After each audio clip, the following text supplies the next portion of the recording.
Fantástico. Un gran placer teneros y antes de arrancar y de dar paso a las preguntas que tenemos para vosotros y para vosotras, quiero compartir 5 datos de mercado.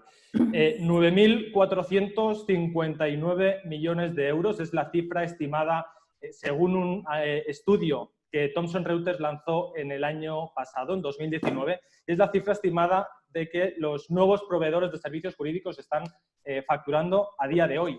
¿Qué tendría cabida dentro de estos 9.459 millones? Pues por un lado, como no, las Big Four y sus ramas legales de prestación de servicios legales. Por otro lado, hablamos también de la deslocalización de departamentos de grandes firmas. Recuerdo a finales del 2012, en nuestro blog de Rico Associates ya escribimos sobre ello, cuando Clifford Chance decidió deslocalizar una parte importante de sus oficinas de Londres para llevarse a un equipo a India, abrieron en India. Por lo tanto, hay un importante también ahorro en ese sentido, y no solamente Clifford Chance, sino firmas como Allen & Overy o Eversheds también se sumaron a ello. Cómo no, LPOs independientes, como es el caso de Abrodin, como es el caso de Alster, que vamos a ver hoy, en la jornada de hoy. Otros modelos como los de Axiom o Riverview Law, que al final del día pues son Managed Legal Service, y básicamente lo que hacen es las empresas que quieran externalizar sus departamentos, pues este tipo de empresas son las que se encargan de ello. Y por último, lo que son contract lawyers, es decir, estas empresas proveen de abogados a empresas de forma temporal. Por lo tanto, para que nos hagamos una idea de cómo se están creando nuevas, digamos, tartas de mercado, se está viendo un crecimiento de servicios jurídicos, especialmente en servicios más recurrentes con un gran apoyo a nivel de tecnología, ¿no? Segundo dato de mercado, que me parece también muy interesante compartir con todos vosotros, una encuesta de EY a 1.058 General Counsel y abogados in-house de compañías, y donde hablaban que ya un 33% de estas empresas están trabajando con ALSP y otro 41% están planteando hacerlo. Un 25% reconoce que gastará más en ALSP en los próximos 5 años. Es decir, que creo que son datos que arrojan bastante luz sobre cómo va evolucionando este mercado. Otro dato también francamente interesante, un 90% de los in-house que ya operan con proveedores alternativos mantendrán o incrementarán el trabajo solicitado. Esto es un dato de la Association of Corporate Counsel que publicaba hace poco 5 días. Otro dato también a tener muy en cuenta, y es el cuarto ya, Chambers & Partners, como sabéis, el directorio de mayor prestigio en el sector legal, ha abierto ya su capítulo para los ALSP. Por lo tanto, estos nuevos proveedores de servicios jurídicos están ya siendo reconocidos y van a ganar también peso en directorios de tantísimo prestigio como es el caso de Chambers & Partners. Último dato de mercado, y exactamente de ayer, GLS, es una firma de origen de Singapur, ayer mismo se anunciaba que entraba en España. Una firma de 400 abogados, tienen 300 herramientas tecnológicas registradas y han recibido por parte de Financial Times el premio a la firma más innovadora de Asia.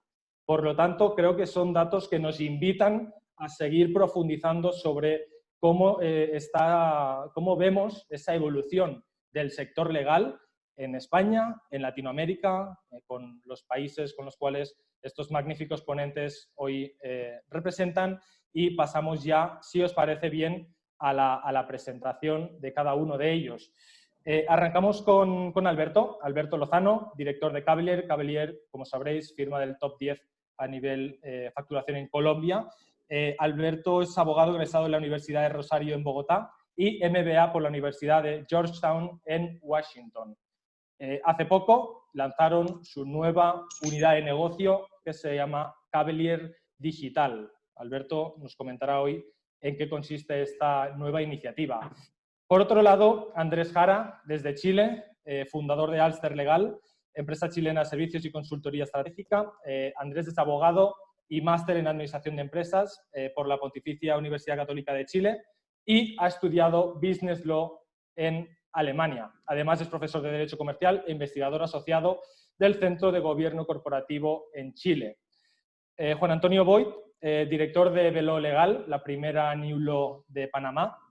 Juan es licenciado en Derecho y Ciencias Políticas de la Universidad Católica Santa María la Antigua y máster en Derecho de la Universidad de Virginia, Escuela de Leyes en los Estados Unidos.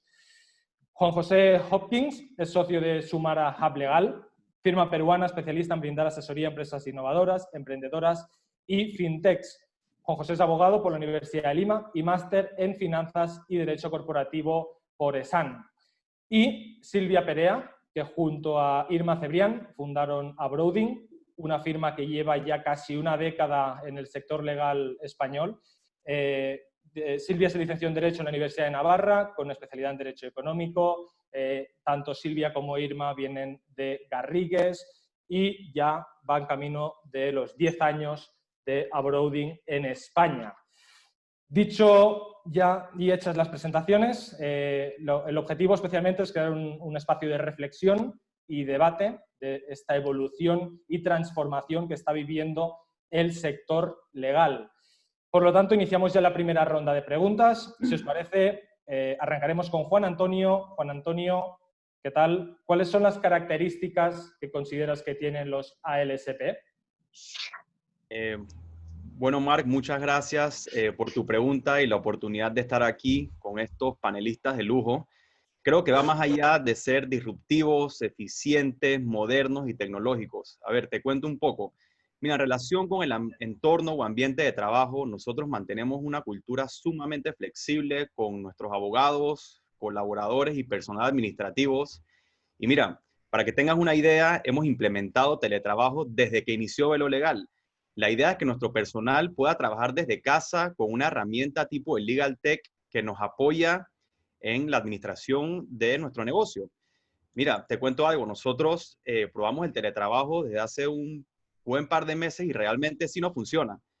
Por el otro lado, en temas de organización, nosotros no creemos en estructuras piramidales, por lo que todos tienen capacidad de crecer como profesionales de acuerdo con su nivel de compromiso con la dirección. En fin, mira, eso se traduce en a mayor esfuerzo, mayor retorno. Adicionalmente, nosotros hemos diseñado flujos de procesos, manuales y automatización de documentos con los respectivos controles de calidad para que todas las gestiones que nosotros realicemos siempre tengan el sello personalizado de Velo Legal. En todo momento nosotros buscamos ser transparentes, pero lo más importante es ajustarnos a nuestros clientes. En temas de tecnología, por ejemplo, nosotros en Velo hemos implementado inteligencia artificial, aplicando Machine Learning para la gestión y revisión de los documentos legales. Mira, esto, Marc, al final se traduce en ofrecer soluciones globales a los clientes. Mira, nosotros nos convertimos en parte de su equipo y para cada gestión, proceso o trámite, como se determine, lo consideramos un proyecto y para eso designamos un Legal Project Manager. No es más que un gestor. Y este gestor se encarga de liderar la gestión según el tema o complejidad que sea requerido. A su vez también, este Legal Project Manager es el punto de enlace con el cliente porque en todo momento nosotros buscamos tener una atención lo más personalizada posible.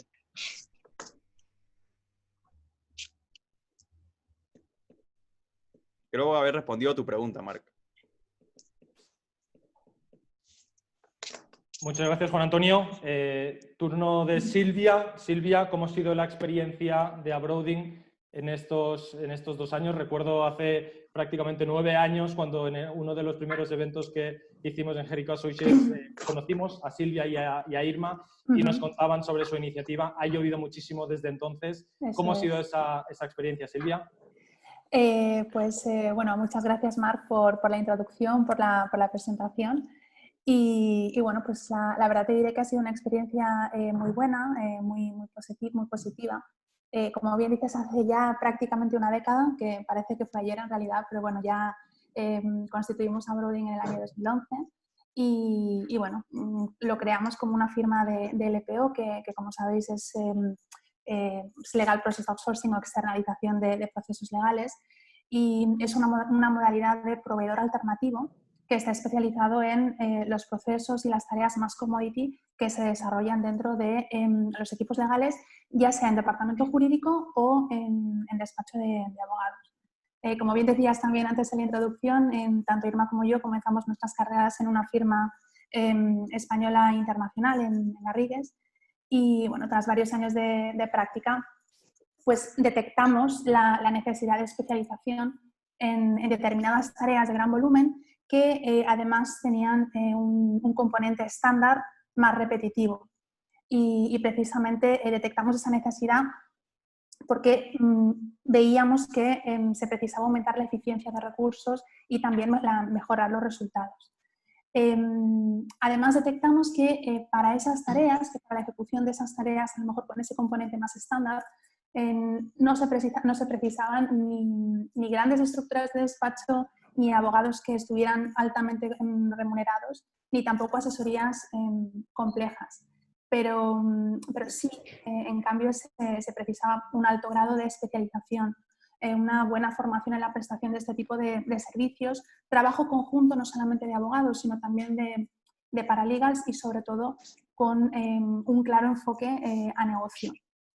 Y obviamente también un soporte tecnológico que permitiera automatizar algunas tareas y de esta forma, así en conjunto, pues poder trasladar al cliente un servicio mucho más ágil a un coste mucho más eficiente. Cuando iniciamos contábamos con el ejemplo o con el modelo ya bastante consolidado del mercado anglosajón, que como sabéis siempre suelen ir un poco por delante en este tipo de cosas. Te hablo del modelo de Integreon, del modelo de Elevate, que como sabéis son compañías americanas que tienen presencia mundial a día de hoy y que están especializadas en este tipo de servicio. Y bueno, la verdad es que entonces decidimos apostar por el cambio y trasladar ese modelo de disgregación de tareas a nuestro mercado. De hecho, como indicabas antes, fuimos pioneras ofreciendo este tipo de servicio de manera especializada y exclusiva aquí en España. Bueno, y obviamente tuvimos que adaptar el paradigma del que partíamos, el paradigma americano, a las particularidades propias del sector español, ¿no? Del mercado español.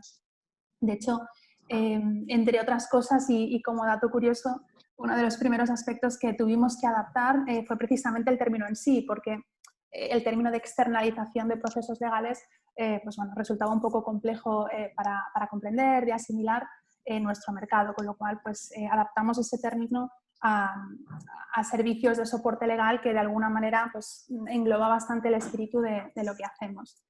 Y bueno, ese fue el punto de partida, pero claro, te puedes imaginar que en aquel momento, hace prácticamente 10 años, el mercado legal español era muy distinto al actual. No existía esa apertura al cambio ni tampoco existían las etiquetas actuales, ¿no? No existía el concepto de proveedor alternativo, no existía el concepto de New Law, que hoy en día están muy extendidos y que de alguna u otra forma todo el mundo del sector legal conoce.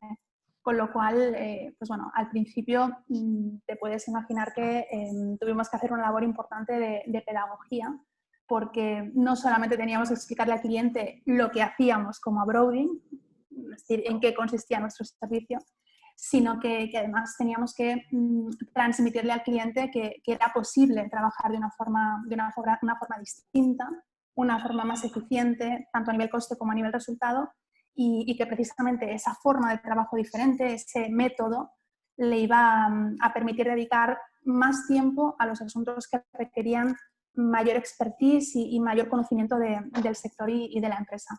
Con lo cual te puedes imaginar que en aquel momento fue todo un reto.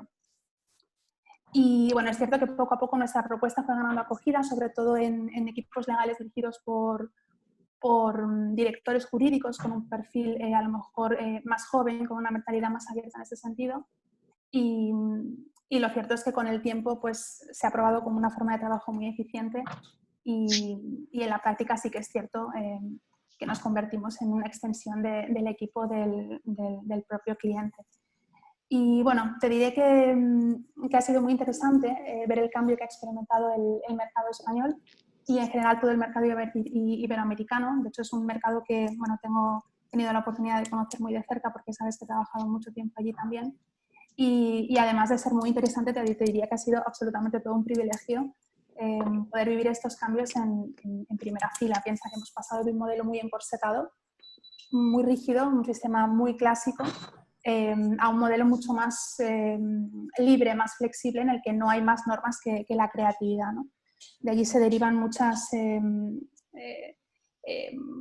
especialidades legales, ¿no? Dentro del campo de la creatividad, todo lo que es el legal design thinking, todo el tema del diseño de operaciones legales, el tema de los analistas de datos. Y bueno, creo que como proveedores alternativos el cliente nos exige ser creativos, nos exige ser flexibles, pero también nos exige no perder el rigor y la excelencia técnica, y sobre todo cuidar los detalles con una orientación clara a negocio, ¿no? Y de todas maneras, a mí siempre me gusta hablar, cuando me preguntan sobre temas de proveedores alternativos, me gusta decir que no hay que perder el cable a tierra, ¿no? Porque siempre los temas de innovación se prestan mucho para hablar de cosas a lo mejor un poco más intangibles, ¿no? Pero creo que además de toda la tecnología, creatividad y temas de inteligencia artificial, creo que es importante, por ejemplo, pensar en elementos más tangibles como el impacto, ¿no? Que tiene el incorporar estas estructuras alternativas, estos servicios alternativos en las estructuras legales, ¿no? Y de hecho, uno de los temas que a mí me gusta más resaltar es el impacto positivo, ¿no? Que tiene en el equipo legal el incorporar este tipo de proveedores, porque al final se eliminan tareas que a lo mejor tienen un componente más monótono y menos atractivo, y se pueden dedicar a asuntos que tienen un mayor componente motivacional, ¿no? Entonces yo creo que en ese punto creo que es muy interesante lo que hacemos. Y bueno, te puedes imaginar que en esta casi década que llevamos a la espalda, pues bueno, la verdad es que ha sido una experiencia muy bonita. Ha sido y sigue siendo, me atrevo a decir, muy, muy satisfactoria, porque bueno, de alguna manera hemos tenido la oportunidad de aprender mucho de este sector y de alguna manera también hemos contribuido a la generación de este cambio y en cierto modo también somos parte de él.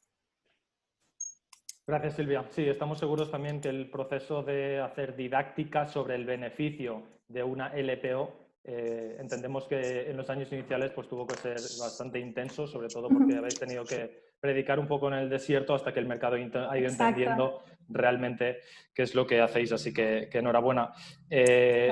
Recordaros también a todos que podéis hacer preguntas en el chat para que luego, al final de la sesión, podamos trasladarlas a los diferentes ponentes y así podamos ir resolviendo cualquier inquietud o pregunta que queráis trasladar. Vamos con Andrés. Andrés, ¿qué tal? Queremos preguntarte sobre las ALSP en Latinoamérica y cómo las estás viendo y si se están apalancando con tecnología, ¿no? Que nos des tu punto de vista, Andrés. Bueno, gracias por el pase, Marc. Y en relación con tu pregunta, lo que uno observa en el mercado latinoamericano, al igual que lo vivió Silvia en su descripción, es que estamos reaccionando de forma tardía a una tendencia global o de los mercados anglosajones que venía dada desde hace bastante tiempo. Y esa respuesta tardía lleva a que los intentos o los desarrollos de negocios vinculados con los ALSP sea bastante incipiente.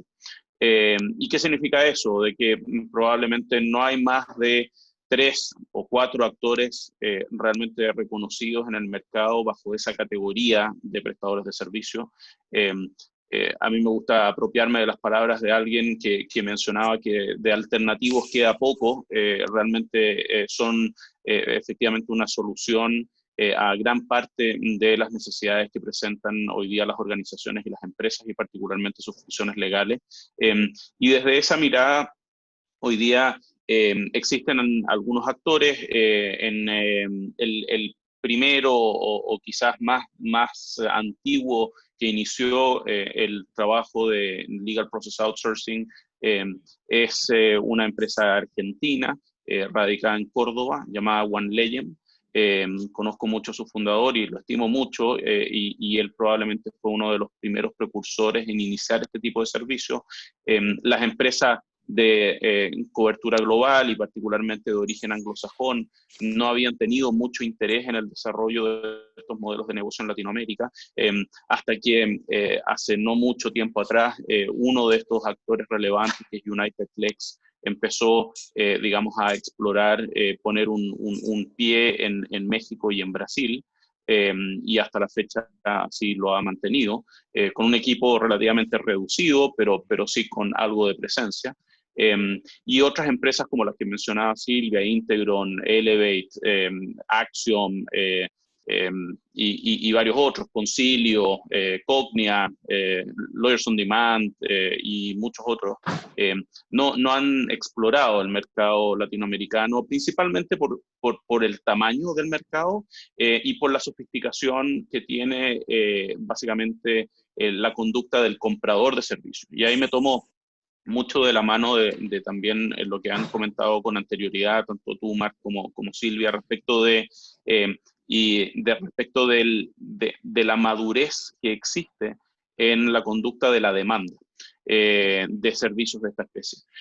Una de las cuestiones a las que por lo menos he llegado yo a la conclusión es de que una de las carencias de la estructura del mercado de servicios legales latinoamericano particularmente es la falta de segmentación en la oferta. Por lo tanto, existen pocas alternativas frente a las necesidades que sí son diversas y distintivas. ¿Y qué significa eso? Significa de que las mismas soluciones, el mismo perfil de las oficinas de abogados más tradicionales que se definen como full service o que se definen como one place shop, ¿cierto? Buscan cubrir o estaban cubriendo cada una de las tipologías de servicios o necesidades legales que se requerían. Desde el high-end, desde lo altamente sofisticado, hasta aquello que efectivamente era determinado como un trabajo más rutinario, ¿cierto? Y de menor sofisticación.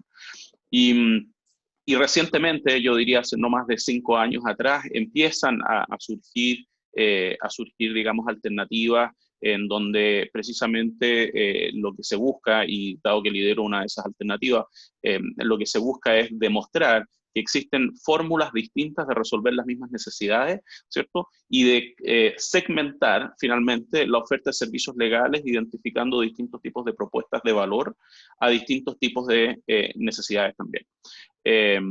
Y es ahí en donde está principalmente la diferencia, y es lo que también genera sin duda una oportunidad para aquellos que estamos desarrollando el mercado.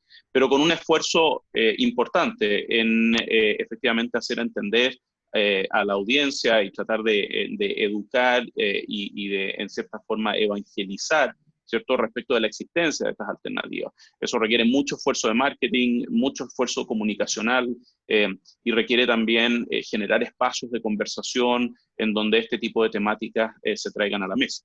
Y precisamente por eso, Marc, agradezco muchísimo iniciativas como la que ustedes han liderado, porque abren las puertas, ¿cierto?, y generan la oportunidad de escuchar a actores como que estamos presentando en esta sesión, en donde tenemos la posibilidad, ¿cierto?, de plantear de que estas alternativas existen y de que el concepto de alternativa no debe verse como alternativo, sino más bien como un complemento, ¿cierto?, en las propuestas de valor que existen actualmente en el mercado.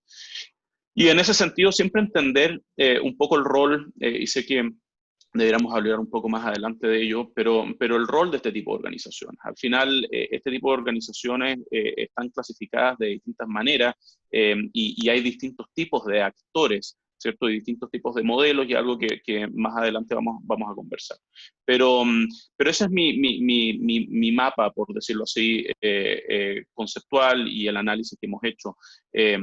Actualmente hay un Big Four, específicamente en Colombia, que ha empezado a desarrollar un brazo de servicio alternativo, de Managed Legal Services, de servicios legales administrados, liderado por Daniel Acevedo, un gran amigo también, y que han abierto un área como de Legal Operations, finalmente, y de tratar de desarrollar un brazo, ¿cierto?, de servicios legales administrados desde Colombia hacia lo que llaman ellos EY North, que básicamente cubre desde Colombia hacia arriba, digamos, es decir, todo el Caribe o Centroamérica y México.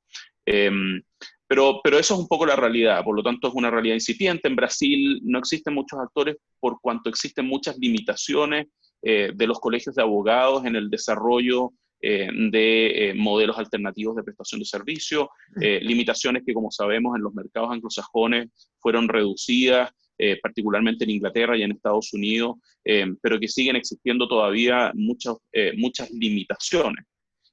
Recuerdo muy bien hace un tiempo atrás estar con la oportunidad de conversar con algunos de los líderes de estas organizaciones en Londres y me mencionaban obviamente las limitaciones que traía el hecho, por ejemplo, del famoso contract lawyer, ¿cierto? Es decir, esta capacidad de abogados flexibles en las jurisdicciones en donde estaban ellos insertos, toda vez que existían limitaciones desde el punto de vista, por ejemplo, de la responsabilidad civil del abogado y de los seguros que debían estar asociados a sus prácticas, que en cierta medida estas organizaciones las tenían por costo y debían incorporarlas dentro de sus estructuras para ser más eficientes.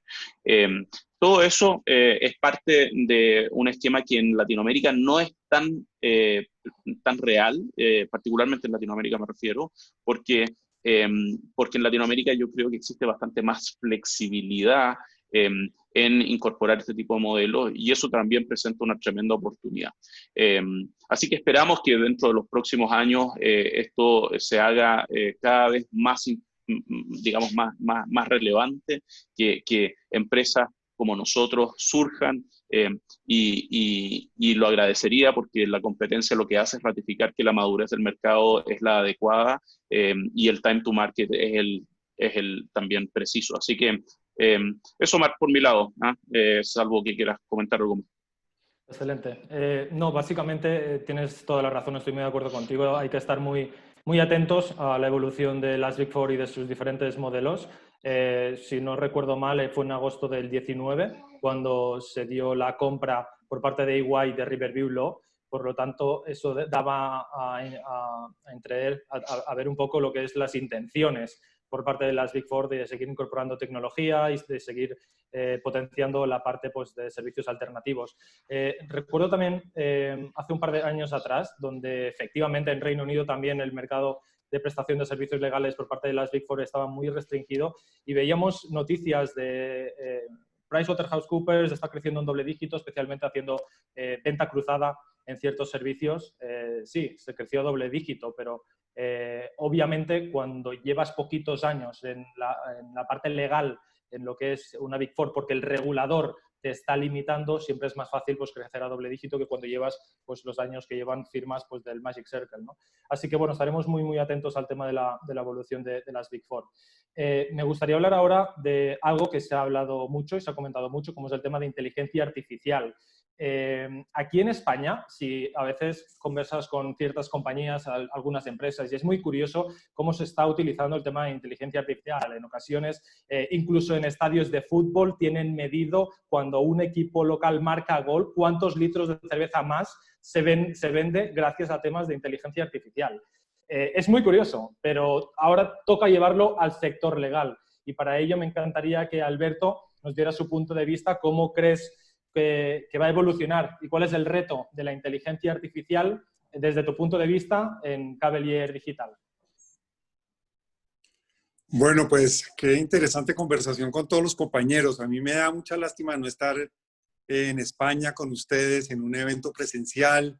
Me hubiera gustado salir a cenar con los otros panelistas anoche. Extraño realmente los paneles y los eventos de este tipo, hablar con los asistentes, verlos en los corredores, verles las caras. Pero bueno, estamos en esto y tenemos que aprender esta nueva realidad. A mí me encanta la palabra Big Data, porque la oigo en todas partes y la gente habla de Big Data y todo lo quieren solucionar con Big Data. Y el problema es que no hay data. Entonces, el problema de usar la analítica es que nos hacen falta datos estructurados y muchos de los proyectos no funcionan porque no tenemos los datos. Entonces, esto es como una moda, son palabras que se dicen, pero tenemos que volver a la esencia. Muchas de estas técnicas existían hace muchos años. El tema es que ahora las podemos correr en un computador en una oficina de abogados. Hay software gratuito, hay software que vale unos cuantos miles de dólares, pero no es un tema prohibitivo como había antes. Entonces, la revolución realmente es una revolución de que pasó de un software que utilizaban en los bancos, en los gobiernos, a algo que podemos correr en nuestras firmas de abogados y podemos utilizarlo.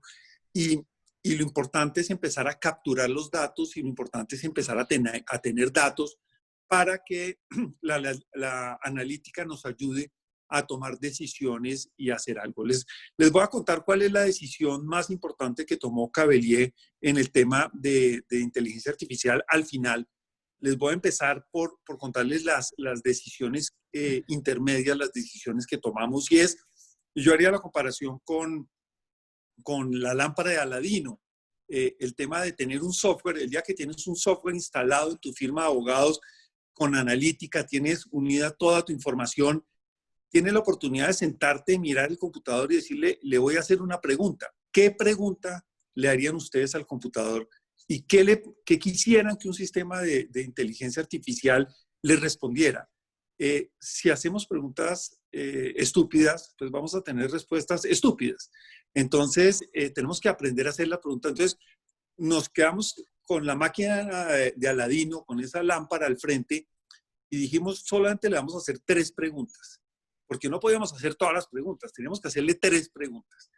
Y yo me pregunto y les hago la pregunta a ustedes. ¿Ustedes qué preguntas le harían a la máquina? Nosotros, después de discutir muchísimo y de hacer un proceso muy interesante, llegamos a la conclusión de que a esa máquina de inteligencia artificial hay que hacerle, para empezar, 3 preguntas. Y la primera pregunta es, queremos tener una máquina que nos diga cuánto nos va a costar cada proyecto legal que iniciamos, cada trabajo que hacemos con un cliente, cada orden de trabajo, queremos tener la posibilidad de predecir cuánto nos va a costar. Y no es un tema menor, porque muchas veces los abogados cobramos mucho porque decimos, es que no sé si esto va a ser fácil o va a ser difícil, entonces cobramos mucho. Y eso nos saca del mercado, pero es un tema para manejar esa variación de los precios. Entonces, la primera pregunta es, ¿cuánto nos va a costar cada trabajo que iniciamos? La segunda pregunta, y es también muy importante, es cuando tienes un equipo grande y no eres un abogado solo, que todo lo haces tú, sino tienes la posibilidad de delegar y le puedes dar el trabajo a varios abogados, pues hay gente que mira simplemente quién está más ocupado y quién está menos ocupado. Entonces, el criterio para dar el trabajo es un criterio de tiempo. Hay otras personas que dicen, no, yo se lo voy a dar al más junior para que me cueste lo mínimo. Entonces, asignan por tema de tarifas. Hay otras personas que dicen, este cliente se entiende muy bien con este abogado, se lo voy a entregar a él. Pero nosotros queremos maximizar las posibilidades de éxito para nuestro cliente. Entonces, queremos que esa lámpara de Aladino nos diga a quién tenemos que entregarle cada tarea para que, de acuerdo con su rata de éxito, con su experiencia, con otros factores, esa persona sea la que está en mejor capacidad de atender las necesidades de nuestro cliente y del proyecto. Entonces, es utilizar toda la historia pasada, lo mismo que se hace, tú hablabas de estadios, pero lo mismo que se hace en béisbol, lo mismo que se hace en fútbol americano, cómo se tienen unos scoring de éxito para saber a quién poner a hacer cada labor. Entonces, lo mismo, al abogado lo podemos medir con analítica para saber cuándo lo ponemos a jugar, cuando la tarea pues, es importante. Pero el otro tema es, al abogado nos tienen prohibido prometer éxito y nos tienen prohibido decirle al cliente que le vamos a solucionar sus problemas y que les vamos a ganar los pleitos y que vamos a lograr el trámite que nos está pidiendo, puesto que nuestra obligación es de medio, más no de resultado. Pero sí tenemos que tener un sistema que nos permita predecir el éxito de lo que nos están encomendando, de la tarea que nos pidieron. Entonces, en Colombia, por ejemplo, si miramos las estadísticas de registro de marcas, pues tenemos 225.599 casos en 5 años. Esos casos, con una buena analítica, nos permiten predecir cuándo funciona, cuándo nos lo van a negar, qué tipo de pruebas funcionan, cuánto se va a demorar. Y manejando un tema estadístico, podemos tener un modelo predictivo del éxito de las labores que emprendemos. Entonces, al final del día, tenemos 3 preguntas básicas. En eso estamos utilizando la analítica. Estamos haciendo todo el ciclo de la minería de datos empezar por tener datos buenos, depurados, jugar con modelos, probar el mejor modelo y responder esas 5 preguntas. Pero lo más importante es lo que decidimos no hacer. Y nosotros decidimos que no vamos a reemplazar el abogado. No queremos, y entiendo que hay modelos y hay firmas que están haciendo cosas muy interesantes en reemplazar el abogado, pero nosotros queremos ser como el circo del sol. Queremos seguir que el personaje sea el ser humano. Queremos ser una firma, es una visión humanista. Queremos que el abogado, la ética, el estudio siga siendo el centro y la tecnología está más bien alrededor para, como les voy a contar más tarde, ser una plataforma en que se unan mucho mejor. Ese ritual entre el abogado y el cliente funcione mejor. No queremos reemplazar y la analítica no la estamos utilizando para reemplazar el abogado. Estamos creando un espacio en que se fortalezca ese vínculo. Entonces, yo creo que lo más importante es que no creemos en el Big Data porque los datos que tenemos son muy poquitos. Creemos mucho en la analítica y no vamos a reemplazar el abogado. Vamos a crear un espacio para que sea mejor esa relación entre cliente y abogado. Magnífico, muchas gracias Alberto. Estoy seguro que luego puedo traer debate el tema de si se puede hacer un ajuste de estructura con el apoyo de tecnología o no. Creo que luego podemos entrar a ello. Me gustaría escuchar a Juan José Hopkins, para que nos dé su visión de los ALSP en Perú. ¿Cuál es el panorama actualmente, Juan José?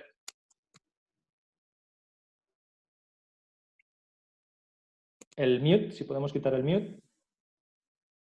A ver. Ahora sí. Ok, ahora sí, perdón, no lo podía quitar. Bueno, gracias primero, Marc, por la invitación. Y bueno, después de todas estas exposiciones, creo que me toca decir que en base a lo que dijo Silvia y lo que dijo Andrés, acá, o sea, estamos un poco en base a como dijo en Latinoamérica, un poco retrasados respecto de la adopción de estas prestaciones de servicios alternativos, ¿no? Definitivamente hay algunas empresas que están empezando a hablar, por ejemplo, de inteligencia artificial, pero todavía ni siquiera la estamos probando, sino que recién están en una etapa bastante incipiente. Entonces, ¿qué pasó o qué ha pasado durante los últimos 2 años acá en el Perú? Pues creo que hubo, igual como vimos nosotros hace 2 años cuando fundamos Sumara, vimos que había, y alguien lo mencionó, una gran cantidad de estudios de firmas grandes que efectivamente tenían todos los servicios o que querían acaparar, digamos, desde el deal más importante en el que la empresa más grande compraba a la otra empresa más grande, hasta aquellos servicios mundanos o, digamos, ya más comunes de la abogacía. Y claro, estaban en todos lados y tenían un ejército de abogados en los que obviamente iban segmentando dependiendo de qué cliente iba, obviamente sin usar inteligencia artificial, que hubiera sido algo muy interesante si es que lo hubieran hecho desde el punto de vista de eficiencia. Entonces, lo que pasaba es que muchos clientes obviamente se sentían insatisfechos porque recibían pues un servicio, digamos, de una firma grande, pero de un abogado que no necesariamente era el socio que los había ido a recibir la primera vez, ¿no? Entonces, nos dimos cuenta que ahí había, y muchas otras firmas se dieron cuenta que ahí había un espacio para emprender, en el sentido de que los emprendimientos tendrían que centrarse en el cliente, en las necesidades, en cubrir lo que el cliente necesitaba y que los abogados se sintieran parte de la organización, como dijo Silvia, ¿no? Que sean efectivamente una parte más del equipo, que sea alguien en el que puedo depender, que no sea alguien en el que estoy llamando por teléfono y automáticamente me está cobrando, sino que sea una medida distinta respecto de cómo se prestan los servicios legales. Y efectivamente, desde hace un par de años salieron muchas firmas, como dijeron, del estilo New Law, en el que obviamente pues ya no tenemos estructuras piramidales, ya no tenemos, ya tenemos más equipos más robustos, más especializados, y empezamos a atacar, o digamos, los primeros emprendimientos del tipo alternativo fueron desde el lado de New Law. Ya en este último año, en el que obviamente, digamos, ya la gente se ha dado cuenta que hay otra forma de prestar servicios legales. Además, han ayudado mucho las Big Four, que casi tres de las cuatro ya han entrado al mundo legal acá en el Perú. Se han dado cuenta que hay otra forma de recibir los servicios, que no es solamente a través de estudios grandes, y por lo tanto hemos empezado pues a tener nuestras primeras, por ejemplo, hackatones de Legal Tech, ¿no? O los primeros prestadores de servicios alternativos en el que ya no es solamente un abogado, por ejemplo, sino que el abogado se junta con el financista para prestarte un servicio a tu medida, ¿no? Que han empezado a salir en esta época, en este estado de emergencia, por ejemplo, ¿no? Especialistas en reestructuraciones no solamente desde el lado legal, sino desde el lado legal y financiero. Entonces estamos gente que te ayuda a conseguir los protocolos de sanidad, ¿no? Que son abogados laboralistas, con abogados de administrativos, con médicos ocupacionales, con enfermeras, y te empiezan a prestar un servicio ya no tanto solamente desde el lado legal, o en el que tienes que buscar varios proveedores, sino que están agrupando todos los proveedores en un solo techo bajo una marca totalmente distinta. Y así, digamos, han empezado a aparecer otros emprendimientos de servicios legales junto con otros profesionales. Entonces, digamos, para terminar, creo que efectivamente, si España nos lleva 10 años, Brasil probablemente nos lleva 5, nosotros por acá estamos recién empezando el tema y hay un mar de oportunidades muy interesantes, creo, a pesar de que, como bien dijo Andrés, el mercado es pequeño, pero obviamente, digamos, está abierto a posibilidades, y sobre todo porque estamos pues en ese proceso de evangelización de que no necesariamente el único proveedor de servicios legales son los estudios grandes, sino que hay otra forma distinta de prestar estos servicios que puede ser aprovechada pues por estudios más pequeños o por empresas que se dediquen a algunos otros emprendimientos, o, como bien dijeron, por servicios de outsourcing del tema legal, ¿no? Por estos LPOs que creo que acá no están desarrollados y que podrían ser un brazo interesante para las empresas que necesitan reducir costos o hacer más eficientes sus procedimientos legales. Uh-huh. Muy interesante, Juan José. Me gustaría volver con Andrés. Y Andrés, preguntarte qué modelos consideras que existen de ALSP, y luego también pensando en los participantes, estoy seguro que algunos de ellos quieren saber un poco más sobre por qué realmente las Big Four se consideran como un modelo alternativo, ¿no? A ver si nos puedes contestar ambas, Andrés. Encantado. Y para responder, quizás remitirme a ese mismo report de Thomson Reuters que tú citabas al inicio de la charla, en donde hay una clasificación bastante clara de qué es una LSP. Yo agregaría algunas adicionales, pero vamos a hacer un intento de seguir un poco esa ruta. Generalmente, los Big Four los incorporan como una LSP per se, por básicamente la composición que tiene en sus servicios modulares o integrales. ¿Qué significa eso? Que finalmente compatibilizas distintas áreas de expertise o distintas disciplinas para resolver necesidades o asociadas a los procesos legales. Por lo tanto, no tan solo tienes la cabeza, ¿cierto?, de un abogado resolviendo una necesidad legal, sino que también la de un auditor, la de un contador, la de un consultor, la de eventualmente un ingeniero. Sin embargo, el Big Four per se no es una LSP, sino más bien es un actor que entra dentro de la industria por su capacidad de catapultar o de reunir todas estas competencias y estos talentos para atender distintos tipos de necesidades.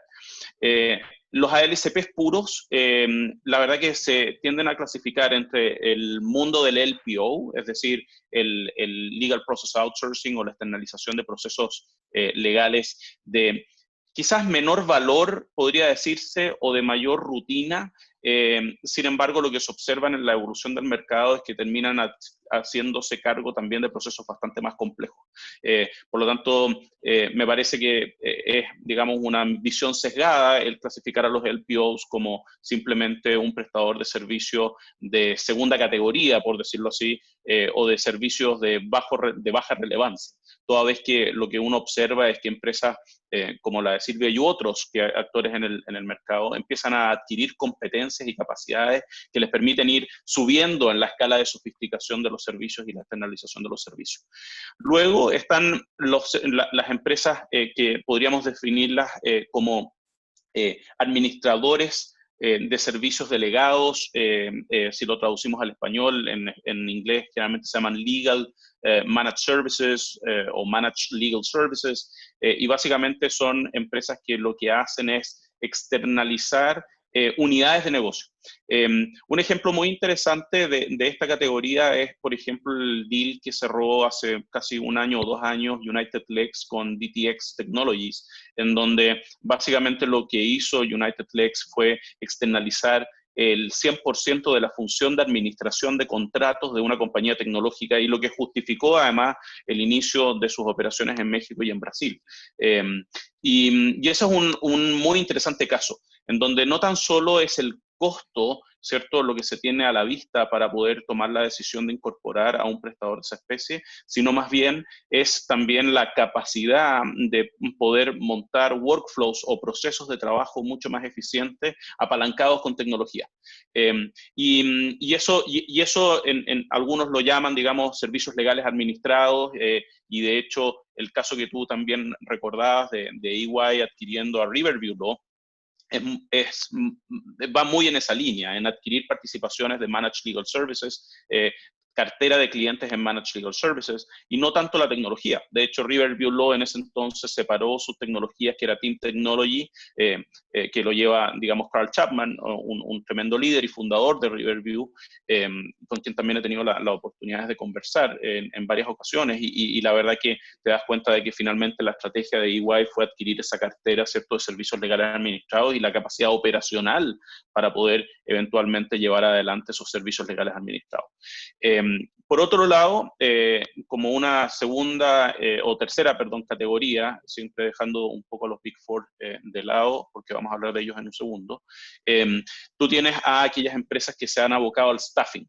Y por staffing nos referimos básicamente a aquellas empresas que han logrado reunir talento legal, ya sea en formato freelance o en formato contratado, y incorporar a esos talentos legales dentro de las organizaciones o las áreas legales de las empresas. Básicamente dotando a esas empresas de un músculo, ¿cierto?, adicional, que muchas veces tiene por principal competidor al tradicional servicio de secondment o de implants, ¿cierto?, que las firmas de abogados han llevado a lo largo de su historia.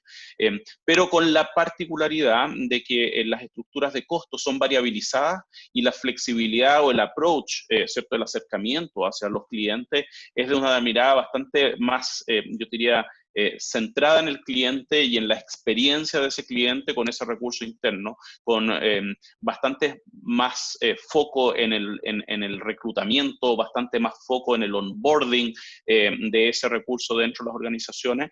Y en las organizaciones más exitosas en este tipo de modelos, como fueron Axiom, previo a su separación en 3 unidades de negocio, y como ha sido Lawyers on Demand, ¿cierto?, que nace como una hija o un spin-off de BLP, un estudio, digamos, de abogados tradicional en Inglaterra, ha estado dado por la capacidad de armar equipos que asumen proyectos, ¿ya? Y esto es una discusión que tenía ayer con una persona en donde me decía, bueno, ¿cuál es el gran diferenciador de una LSP frente al estudio de abogado tradicional en esa propuesta de valor? Porque el estudio de abogado tradicional también arma equipos de trabajo para abordar proyectos, ¿cierto? Y puede eventualmente hacer el despliegue de los distintos abogados que tiene dentro de su organización para asumir un M&A, para asumir un due diligence u otros tipos de servicios. Entonces, ¿dónde está la diferenciación? Y eso es uno de los grandes desafíos que tienen este tipo de empresas, sobre todo en el mundo del staffing, de lograr elementos de diferenciación, y muchas veces están asociados a las metodologías de trabajo, al apalancamiento en la tecnología, y también, obviamente, a la manera en cómo administran esos servicios, con una mirada mucho más de project management, ¿cierto? Y con capacidades y metodologías de trabajo que son distintas a las metodologías de los estudios de abogado más tradicionales. Y finalmente, están, y esa categoría no la pone en sus ejemplos en la clasificación de ese estudio Thomson Reuters, pero están aquellos que reúnen gran parte de esos elementos. De hecho, el ejemplo que a mí más me gusta citar, y sin duda es un referente en el mercado por el éxito que logró desde el 2008 a la fecha, es Axiom. Axiom es uno de los grandes referentes en esta industria. Y Axiom tuvo un gran pivoteo el año 2008 con subprime y fue lo que lo apalancó en su crecimiento. Pero Axiom reunía todos estos elementos. Tenía la tecnología, tenía el staffing, tenía la capacidad de hacer consultoría en temas legales y hacía LPO también. Entonces tú dices, bueno, ¿cómo estos 3 elementos o 4 elementos se combinan dentro de un solo modelo de negocio y qué virtudes eso tiene y qué elementos de canibalización existen entre esos productos también? Ellos lo lograron hacer. Me ha tocado conversar incluso con inversionistas de Axiom a lo largo de la historia y desde que me inserté en esta industria.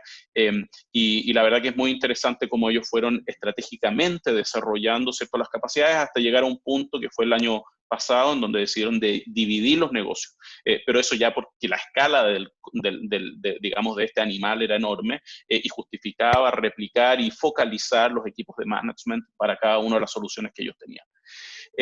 Y de eso me cuelgo, Mark, a lo de los Big Four, ¿cierto?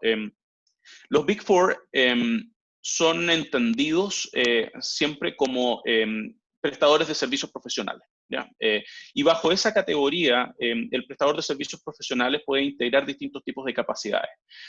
Una de las grandes características de los Big Four es la capacidad o el entendimiento que tienen de cómo hacer cross-selling entre los productos y cómo el que hace auditoría puedan eventualmente venderle consultoría y cómo su equipo legal integrado con tax puede generar, digamos, una propuesta de valor atractiva. Sin embargo, tienen una gran limitación y esa gran limitación data de incluso el gran caos que generó la historia de Arthur Andersen. Cuando efectivamente la inexistencia de barreras, ¿cierto? Y el caso Enron y varios otros, ¿cierto? En donde la existencia de barreras en los flujos de información hacía de que estas organizaciones, ¿cierto? Tuvieran múltiples conflictos de interés internamente por el desarrollo de su actividad auditora, más el desarrollo de su actividad consultiva. Y ese origen es algo o es una mochila que siguen teniendo gran parte de estas organizaciones y que en cierta medida los dota de mucha burocracia en las tomas de decisiones y también en la manera en cómo pueden plantear sus propuestas de valor. Y eso, si bien se ha ido flexibilizando tras esos casos caóticos de hace ya bastantes años, ¿cierto? Sigue estando presente en su esencia. Y eso dificulta su actuar. Por lo tanto, aquellos que son prestadores de servicios legales alternativos, ¿cierto? Tienen bastante más posibilidades, dada su flexibilidad y su dinamismo, de poder ser bastante más competitivos en este ecosistema. Y finalmente, solamente para cerrar, Mark, el gran componente o la gran virtud que tienen los Big Four es su escala. La escala y lo que llaman el footprint global, ¿cierto? Es decir, la capacidad de estar en múltiples jurisdicciones, con múltiples equipos y con espaldas financieras relevantes para poder enfrentar estos desafíos, y eso los lleva a estas estrategias de adquisición. Igual no solo compró Riverview Law, compró también, digamos, la función de lo que era Pangea 3 y después de eso también compraron, ¿cierto? Y desarrollaron tecnología propia como Legal Tracker y otras herramientas que permiten soportar, ¿cierto? La función. Pricewaterhouse hizo lo mismo. En Australia creó una unidad de New Law y generó una alianza con Lobview, una plataforma tecnológica también similar. Deloitte Legal tiene una historia bastante interesante en donde también en Canadá incluso partieron esa historia al comprar Conduit Legal, uno de los también precursores en la industria del New Law, ¿cierto? En ese mercado y la verdad que fue un caso que no fue exitoso porque precisamente después de un año de recorrido se dieron cuenta de que efectivamente esas estructuras, ¿cierto?, que tenía Deloitte, y así hay varias otras historias, obviamente, que son interesantes de escuchar y de estudiar. Pero eso en términos generales espero responder un poco tu pregunta y abordar los temas que me habías comentado. Sí, muy interesante, Andrés. Recordar a todos los participantes que pueden hacer cualquier tipo de pregunta a los ponentes, por lo tanto, ahí tienen el chat. Paso con Silvia.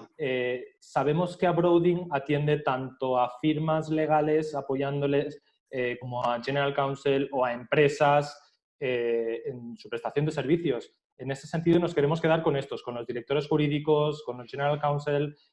¿Cuáles son los aspectos, digamos, Silvia, que más valoran de vuestros servicios? Bueno, yo creo que en toda contratación, con independencia del sector, siempre existe una base de confianza. Y yo creo que en este sentido el mundo legal no es una excepción. Y bueno, dicho esto, ¿cuáles son, ¿no?, los aspectos que generan confianza a la hora de valorar un servicio legal alternativo? En base a nuestra experiencia, yo te diría que son fundamentalmente dos. Por una parte, la especialización. Yo creo que es muy importante que el cliente tenga la certeza de que como proveedor alternativo contamos con el expertise en una determinada materia. Eso implica, además de que contamos con los recursos humanos y técnicos adecuados para ejecutar esas tareas, pues bueno, implica también que tenemos pues, tecnología, capacidad de generar los procesos adecuados para cada problemática, no solamente de ejecutarlos, sino además de diseñarlos, que es un poco donde entra el aspecto de la creatividad que comentábamos anteriormente. Hablamos también de agilidad en la aplicación de esas soluciones, del conocimiento de la materia y bueno, pues volvemos, ¿no?, a la creatividad del equipo para enfrentarse a determinadas tareas y ofrecer soluciones globales, ¿no?, que es lo que al final el cliente demanda de los proveedores alternativos. Ese sería el primer pilar que en nuestra opinión, en nuestra experiencia, genera esa confianza. Y en segundo lugar, creo que ese segundo pilar de confianza vendría a ser la trayectoria. Tal vez este aspecto sea mucho más tangible que el anterior, porque estamos hablando ya de puntos más concretos, por ejemplo, el tipo de proyecto que has ejecutado, el perfil de cliente para el que has trabajado, opiniones incluso de esos clientes, el tiempo que llevas, por ejemplo, en el mercado.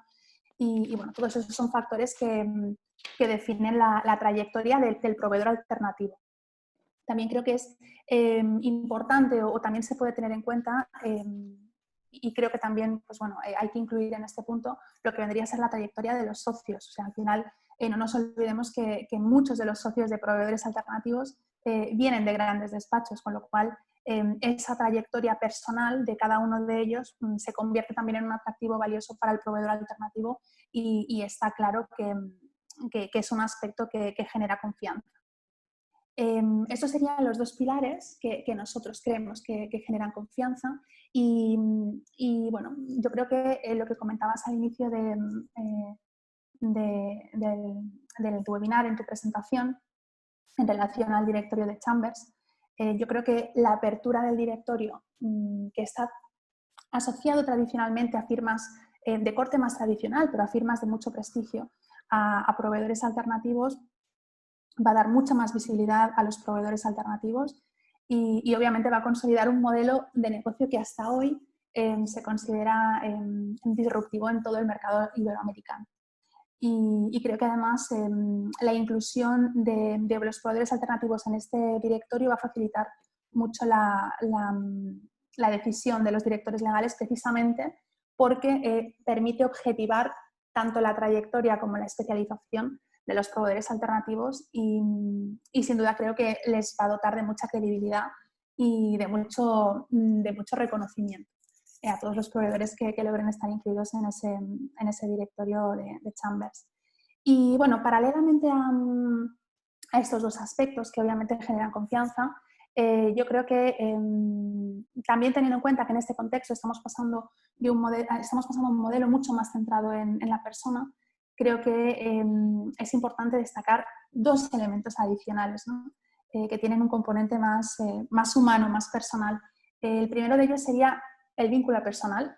Piensa que esto es una cosa que nosotros siempre decimos en Abroading y al final el cliente, antes de comprar nuestros servicios, antes de comprar lo que hacemos, como proveedor alternativo, como empresa, nos compra a cada uno de nosotros. Es decir, al final nosotros somos la esencia del servicio que prestamos, ¿no? Como proveedor alternativo. Y creo que eso es un punto que sin duda genera vínculo y genera confianza. Y adicionalmente, como último punto, creo que cada vez las empresas tienen más en cuenta aspectos tal vez más intangibles que están más vinculados con su propia cultura empresarial, ¿no? Y creo que el cliente de alguna manera busca alinear sus propias políticas corporativas que están reflejadas en sus códigos de proveedores con las políticas corporativas de sus partners. ¿Y de qué hablo aquí, no? Hablo de políticas de género, hablo de políticas de diversidad, de conciliación, incluso de políticas de bienestar de empleados, que como sabéis es un tema que cada vez va ganando más fuerza dentro del sector legal. Volvemos al componente motivacional, ¿no? que os comentaba antes. Y por ejemplo, en nuestro caso, intentamos impulsar el talento femenino, dar visibilidad a ese talento femenino. De hecho, no es menor, todo nuestro equipo está formado por mujeres y creo que es un aspecto que muchos de nuestros clientes valoran de forma adicional a todos los anteriores y que tienen en cuenta como un valor añadido y obviamente eso genera vínculos, ¿no? Interesantísimo. Muchas gracias, Silvia. Gracias a ti.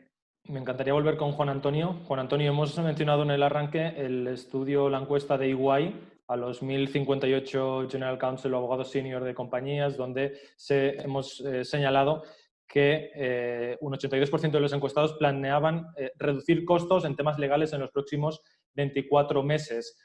¿Cómo entran los ALSP a dar solución en este punto de ajuste de honorarios? Marc, excelente pregunta. Mira, yo recuerdo que en algún momento de mi carrera un financista me dijo lo siguiente: no puedo controlar los ingresos, pero sí puedo manejar los gastos. Desde el punto de vista del mercado panameño, la gran mayoría de las empresas que nos han contactado, que nos han contratado, cada vez están más interesadas en buscar soluciones alternativas para optimizar sus costos y gastos operativos. Esto es una realidad. Cuando hablamos de servicios legales, desde una pequeña empresa hasta una gran multinacional, siempre van a buscar optimizar su presupuesto y manejarlo de la forma más eficiente posible. Nosotros conocemos que hoy en día hay muchas restricciones presupuestarias y más en estos tiempos de COVID, y esto inclusive aplica desde una empresa local hasta una extranjera. Un ejemplo, nosotros en Velo Legal, por políticas estrictamente internas en temas de facturación, no cobramos por hora. Esto quiere decir que nuestros fees son presentados al cliente al momento de iniciar la gestión, luego se aprueba y se mantiene hasta culminar con el proceso o trámite. Nosotros creemos fielmente en la transparencia de facturas y costos. Mira, por el otro lado y en otra línea, hemos implementado herramientas propias de Legal Tech con el propósito de ser cada vez más eficientes a lo interno. Esto sin duda se traduce en una gran reducción de horas hombre, que no solamente impacta positivamente a nuestros clientes, sino que también hay una disminución en la factura.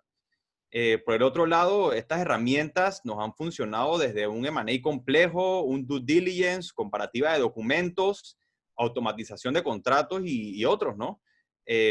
Por el otro lado, también hemos implementado herramientas de gestión de proyectos y metodologías ágiles como lo son Scrum y Kanban, a fin de organizar los procesos internos y lograr que todas las gestiones fluyan de la forma más eficiente posible. Marc, mira, yo estoy muy convencido que las ALSP son una excelente respuesta a las necesidades de los clientes hoy en día. No solamente ofrecemos un servicio de la más alta calidad, sino que también los costos son muy justos y razonables.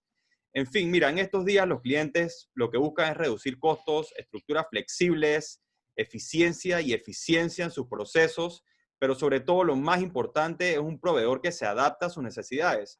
Yo espero haber respondido tu pregunta en relación a estos temas de costos. Totalmente, totalmente. Gracias, Juan Antonio. Me gustaría volver con Juan José. Juan José, antes hemos mencionado el tema del surgimiento de nuevos proveedores legales en Perú. Me gustaría que nos dijeras si hay algún tipo de restricción tanto para las nacionales o para los extranjeros en el nacimiento de estos nuevos proveedores de servicios legales. Como bien mencionó Andrés en su primera respuesta, hay muchas jurisdicciones en las que, digamos, se han puesto muchas restricciones para que no abogados o empresas alternativas de servicios puedan prestar servicios legales porque, digamos, hay muchas jurisdicciones que dicen que sencillamente pues un abogado tiene que prestar sus servicios desde un estudio de abogados y se acabó. Por suerte acá en el Perú, y como bien dijo Andrés también, normalmente a nivel Latinoamérica, esas restricciones no existen o son bastante bajas, ¿no? Entonces, no hay, más allá de, por ejemplo, acá, que es la jurisdicción que conocemos, en el que obviamente si necesitas firmar algún documento legal o si necesitas patrocinar a alguien en un proceso judicial o en un procedimiento administrativo, necesitas la firma de un abogado colegiado. Pero para hacer otras labores de abogados, negociar contratos, due diligence, no sé, opiniones legales, otras cosas así, ni siquiera necesitas una colegiatura. Obviamente para llamarte abogado necesitas estar colegiado, pero más allá de eso no hay ninguna restricción, ¿no? Incluso se han visto casos o se conversa de que muchas empresas, sus abogados son, digamos, licenciados en Derecho, ni siquiera están colegiados, o incluso en algunos casos un poco más graves son bachilleres en Derecho, ¿no? Entonces esos son los abogados que negocian y no hay ninguna restricción respecto a eso, por lo menos acá en el Perú. Entonces eso abre una puerta muy interesante, obviamente, a emprendimientos en estos mundos legales alternativos, ¿no? En el que, como bien mencionaban, los servicios no solamente se prestan desde el lado legal, sino a veces se asocian pues no sé, con ingenieros, con contadores, con financistas, con incluso a veces, como dijeron, con legal project managers, ¿no? Que es algo que está empezando a tener que hay muchas universidades que están empezando a brindar la carrera como algo alternativo, ¿no? O sea, porque ya no es sencillamente el abogado que está liderando el proyecto, sino efectivamente alguien que no es abogado, que tiene experiencia en administración, que tiene experiencia en manejo de proyectos, que pues se pone a liderar este servicio y obviamente hace que todas las partes funcionen de una manera más eficaz y más eficiente para el cliente, ¿no? Entonces, eso es una ventaja acá, digamos, por lo menos acá en la jurisdicción peruana respecto de las restricciones para este tipo de emprendimientos. Y respecto de la segunda pregunta, respecto de, oye, ¿hay alguna restricción de si tienen que ser nacionales? Tengo que tener, muchas veces no las hacen, ¿no? Estoy viniendo de un emprendimiento extranjero y quiero que mi empresa esté basada totalmente en España, o que los socios sean 2 españoles, o que los socios sean 2 personas de Europa o 2 americanos, como sea, tampoco no hay una restricción acá en el Perú respecto de eso. Tu empresa puede ser 100% extranjera, puedes tener un nacional si es que quieres tener un socio acá. El único requisito podría ser que tu gerente general o tu country manager o tu CEO, como le quieras poner el nombre o el título, sí tiene que estar nacionalizado o radicado acá en el Perú por un tema laboral y por un tema de impuestos.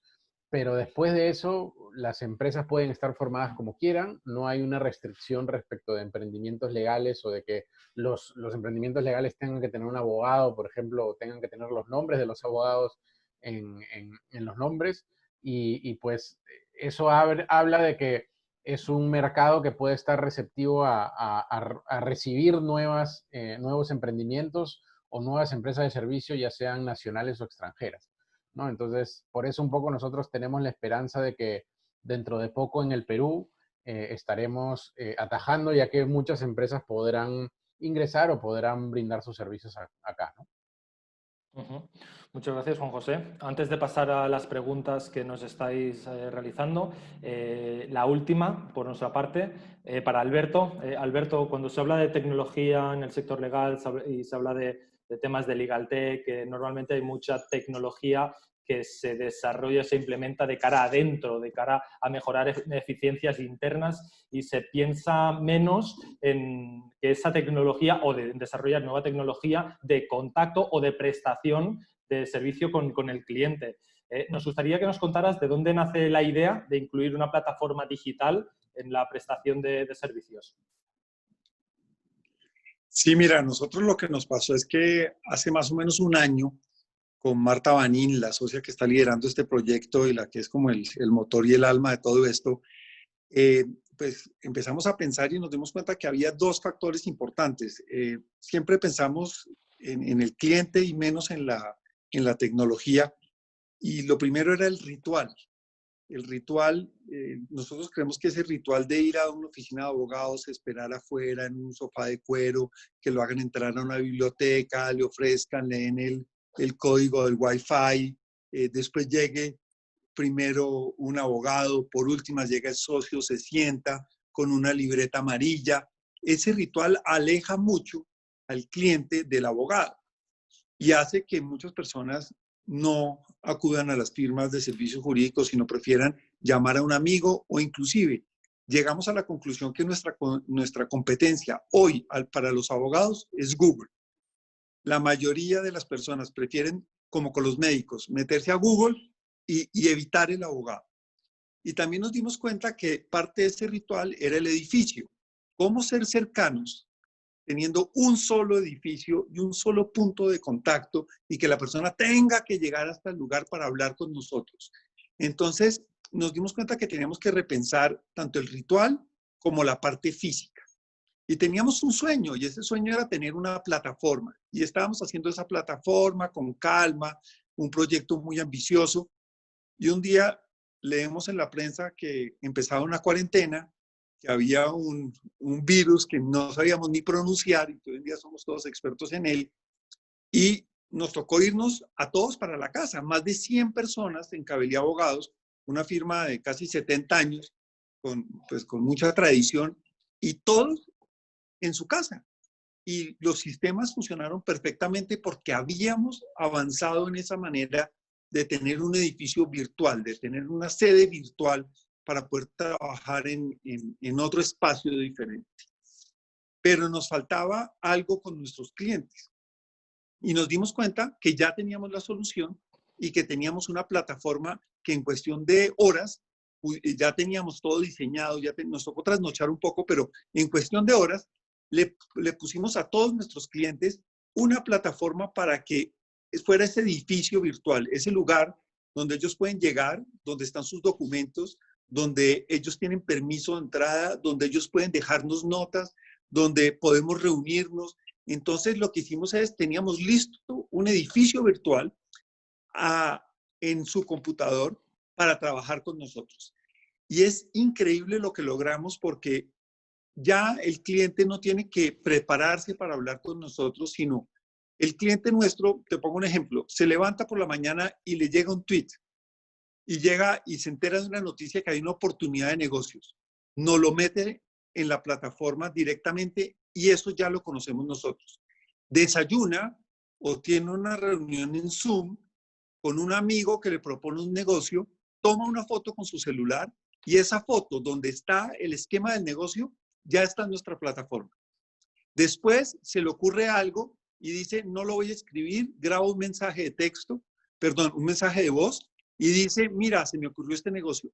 Y todo eso termina en este gran repositorio, que lo más bonito es que es multiplataforma. Quiere decir que recibimos documentos en Word, mensajes de texto, fotos, archivos, planos. Recibimos toda cantidad, todo queda ahí guardado.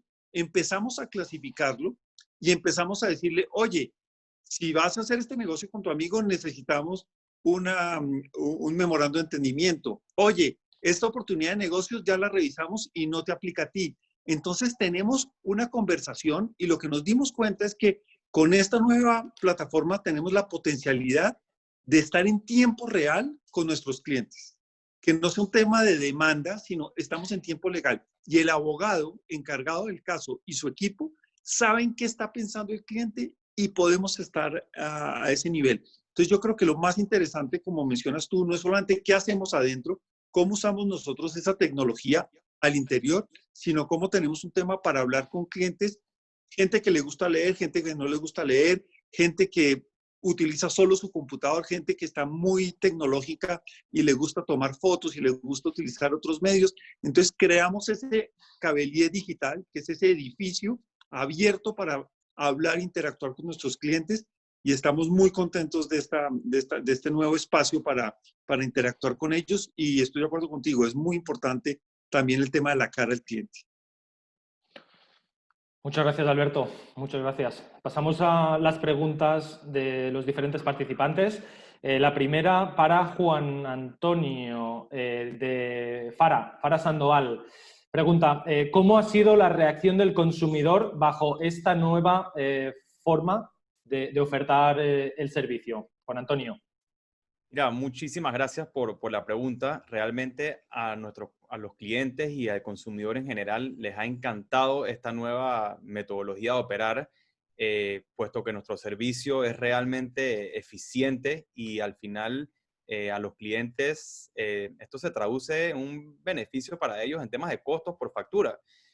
Nosotros al inicio pensábamos que las compañías grandes y las multinacionales iban a estar un poco recelosas con el tema, pero te cuento que fue el efecto contrario. Son las que más están interesadas porque cuentan con un presupuesto establecido desde el inicio y al final se han dado cuenta que somos una alternativa a los servicios legales que ellos estaban acostumbrados a contratar. Sin duda, ha tenido muy buena cabida. Excelente. Segunda pregunta para Silvia y también me gustaría que Juan José diera su visión. Alfonso pregunta, ¿quiénes son los grandes amenazados por el ascenso de los ALSP? Silvia. El micro, el mute, por favor. Ahí estamos. Perdona, ahora sí. Bueno, yo creo que en realidad yo creo que no cabe hablar de amenaza. O sea, yo creo que los proveedores alternativos venimos a hacer cosas distintas. No venimos a sustituir tampoco a los grandes despachos, sino que venimos a presentar una forma distinta de trabajo. Entonces, en ese sentido, no creo que constituyamos una amenaza propiamente para los grandes despachos. Creo que hay espacio para todos. Sí que es cierto que la segmentación, al menos que nosotros proponemos como proveedores alternativos, pues bueno, hace que los grandes despachos se puedan centrar más en lo que son expertos al final. O sea que yo creo que no lo vería tanto como una amenaza, pero sí como un valor añadido, ¿no? Esta convivencia yo creo que lo que hace es que todos seamos mejores en la parte que somos especialistas, con lo cual yo creo que al final todo ello repercute en el cliente y creo que es un efecto positivo. Así que no creo que los proveedores alternativos vayan a quitar clientes a las firmas grandes, sino que simplemente vamos a hacer tareas distintas. Y creo que de alguna manera nos podemos complementar todos. Con lo cual, desde nuestra experiencia te diré que muchos de nuestros clientes continúan trabajando con su despacho de cabecera y trabajan con nosotros a la vez, ¿no? Por tanto, no sustituimos a nadie, simplemente nos ocupamos de sectores, o sea, digamos, de tareas diferentes. Con lo cual, yo creo que somos perfectamente complementarios en ese aspecto. Juan José. Sí, claro, no. Yo tengo una visión parecida, si no igual a la de Silvia, en la que efectivamente, digamos, creo que cada uno va a atender o va a atacar un punto distinto de la necesidad que tiene el cliente, ¿no? O sea, creo que los proveedores alternativos van a ir hacia un lado y van a convivir con los estudios jurídicos tradicionales, o por lo menos eso es lo que estamos viendo en esta primera parte. Y además tanto es así que hay muchas firmas de abogados que están viendo esta segmentación en el mercado y están lanzando sus propios proveedores de servicios alternativos para atacar este otro segmento que normalmente no llegaban con la firma de estudios grandes, ¿no? Entonces, eso, sin embargo, no quiere decir que efectivamente no habrán algunos servicios que sean menos demandados ahora en los estudios de abogados grandes, porque sencillamente va a haber otro proveedor que los haga mejor. Y creo que ese es el punto importante también que creo que tenemos que ver o que creo que debe permitir ver este nuevo esquema, que es, oye, los estudios grandes van a tener que buscar su área de expertise y nosotros en el mundo de servicios alternativos también vamos a tener que buscar nuestra área de expertise y lo más probable es que se contrate no tanto o sea, se va a contratar por esa especialización, ¿no? O sea, yo te voy a buscar porque eres especialista en este proceso y tú porque eres especialista en esto otro. Y creo que esa es una ventaja de estos servicios alternativos que te permite la expertise en este sector. Perfecto. Seguimos con las preguntas de las 5 que hemos elegido. La tercera, Elizabeth Contreras, pregunta, y creo que Alberto, ya que antes has hablado de inteligencia artificial, puede responderla y, por supuesto, si luego se quiere sumar alguno más, adelante. Alberto, la inteligencia artificial no es muy alta, siendo limitativa a Big Four o a grandes empresas. Mira, la revolución de la inteligencia artificial es algo impresionante. No se limita a ningún tipo de empresas. Se requieren tres cosas principalmente para tener un proyecto llamémoslo de analítica, para hacer un poquito más amplio, no hablar solamente de inteligencia artificial. Se requiere, pues obviamente, la tecnología como tal, y hay software como Python, como R, como Canine, son software que ya son gratuitos, que hay universidades, institutos que tienen a disposición de una persona que quiera usarlos. Son programas muy sofisticados y muy interesantes de analítica o de inteligencia artificial. Entonces ya no hay una limitación desde el punto de vista de la tecnología y corren en un computador pues, normal. El segundo tema son los datos. No estamos hablando de Big Data, estamos hablando de los datos de una firma, de los datos, digamos, que son públicos. Entonces, podemos trabajar unos volúmenes de datos como los que tendríamos acá. Hay que conseguirlos y se pueden tener, pero estamos hablando del caso de los registros de marca en Colombia. Son 225.000 registros. Eso se puede manejar casi que en un Excel. Entonces, podríamos decir que tampoco hay una limitación por los datos, conseguirlos, y muchas veces hay variables que ahí es donde hay una limitación. Pero lo tercero que hace falta es el minero de datos, la persona que tiene el conocimiento, la persona que sabe trabajarlo, y el minero requiere de trabajar con el abogado y saber cuáles son las preguntas y evaluar las respuestas. Entonces, yo diría que no es un tema prohibitivo, es un tema que todas las firmas pueden empezar. Si se plantean bien las preguntas y si empiezan poco a poco, se puede hacer bien, pero lo más difícil es conseguir una persona, y en eso, pues digamos, llevo muchos años sufriendo ese tema del lenguaje entre el minero y el abogado, y ya la verdad, ya hemos logrado romper esas barreras, pero ahí es donde está el tema complicado. Entonces, la invitación para todos ustedes es que empiecen a jugar con la analítica, empiecen a hacerse preguntas simples, a hacer ese análisis, y vamos a poder avanzar. No son proyectos muy costosos, lo más difícil es el talento, y el talento de un abogado que sepa pensar en analítica y un minero de datos que sepa entender los problemas jurídicos. Hay un tema muy interesante, es la minería de texto, y tenemos que incluir proyectos de minería de texto porque mucha de nuestra información está en documentos, en mails, en sentencias, y cómo pasar del texto, ¿sí?, a unos datos estructurados, y ahí se puede trabajar todo. Pero la respuesta es: no le tengan miedo, empiecen a trabajar, hay software gratuito, y empecemos. No es para las grandes firmas, todos podemos hacer algo de analítica. Perfecto, Alberto. Paso a la cuarta, para Andrés. ¿Cree que por cuenta de las ALSP desaparecerá el concepto de boutique? Y si no, ¿qué diferenciará una de otra? Andrés.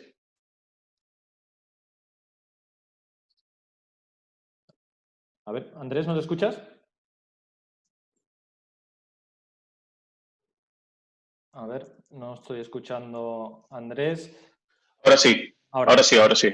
Okay. Sí, disculpa que estaba bloqueado mi audio. Escuché la pregunta. Perfecto. Te repito la pregunta, Andrés. ¿Crees que por cuenta de las ALSP desaparecerá el concepto de boutique? Y si no, ¿qué diferenciará una de otra? Yo creo que de hecho va a suceder todo lo contrario, y tomo lo que Silvia mencionaba previamente. Finalmente las ALSP son complementos a la propuesta de valor de las firmas de abogados tradicionales, y más aún las firmas de abogados, lo que se ha visto en la evolución del mercado, sobre todo en los mercados más desarrollados, en donde hay más datos y más historia y más información pública además, es que el nivel de especialización del abogado empieza a cobrar cada vez más relevancia en la medida de que los ALCP empiezan a tomar un porcentaje más relevante también del market share en los servicios de menor valor o menor sofisticación. Por lo tanto, lo que uno debiera esperar es de que haya una profundización o un incremento en las oficinas boutique, de que haya incluso más proliferación de esas oficinas boutique, haya mucha más competencia y existan efectivamente oficinas de abogados con alto nivel de expertise que se abocan a tareas de alta complejidad, por decirlo así. Por lo tanto, yo creo que las oficinas boutique tienen sustento hoy y van a seguir teniendo mucho más sustento en la medida de que las áreas legales de las empresas también capturan parte del trabajo que tradicionalmente hacían las oficinas de abogados, y los ALCPs o actores alternativos, ¿cierto? Empiezan a cubrir el trabajo menos sofisticado que las áreas legales hacían. Entonces, finalmente, si esto lo miramos nosotros en una típica pirámide desde el punto de vista de sofisticación, que nace de un análisis que se hizo en la Harvard Business Review hace ya bastantes años atrás, es que existen tres grandes segmentos en el mercado de tipologías de servicios legales.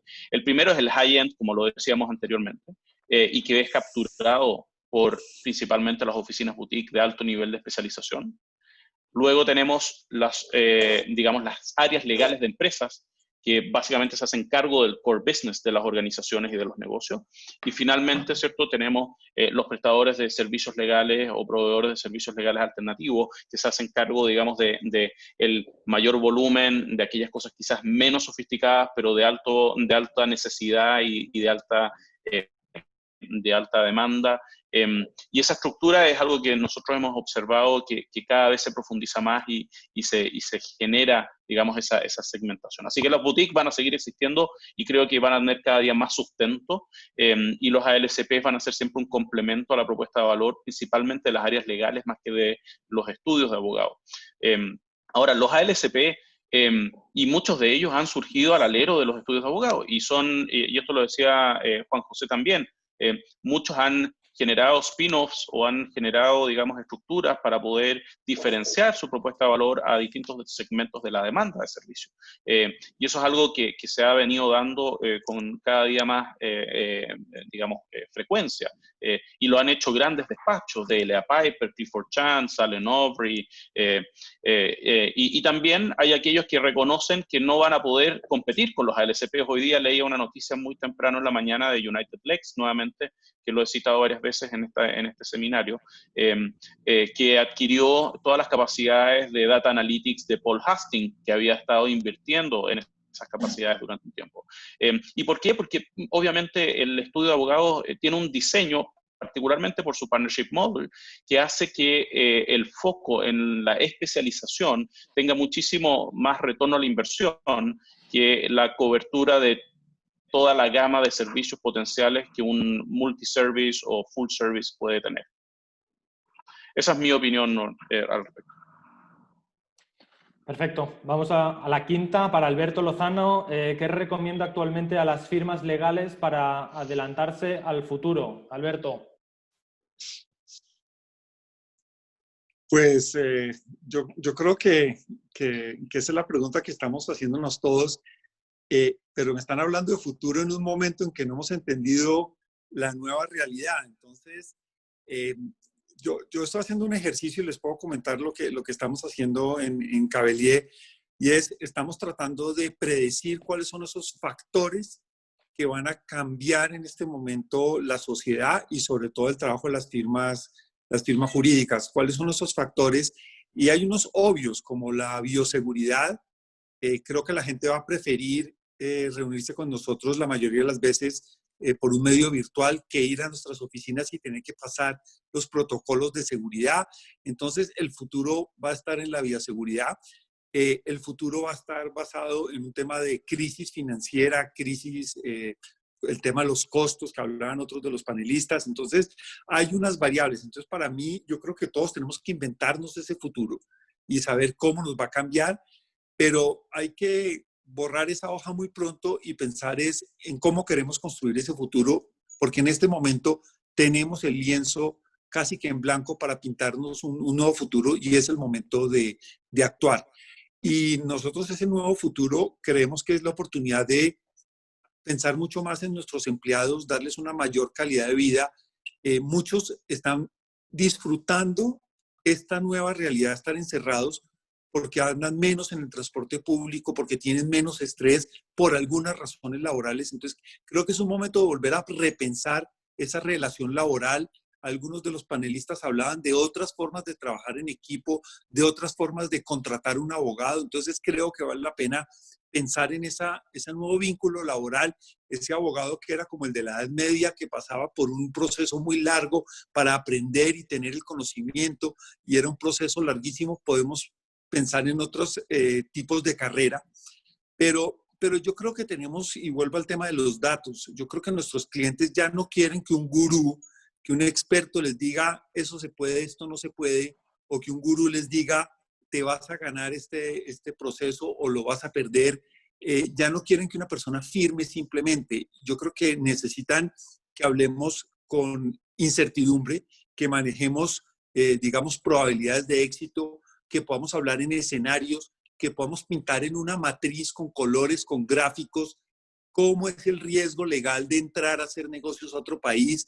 Tenemos que comunicar de una manera diferente. Entonces yo creo que el futuro va a ser un futuro de datos. Tenemos que aprender a manejar información y a hablar con el cliente en otro lenguaje. Entonces, nuestros abogados están aprendiendo a hacer conceptos jurídicos en el espacio de un tweet y a pintar y utilizar un canvas para dar opiniones jurídicas, a utilizar matrices.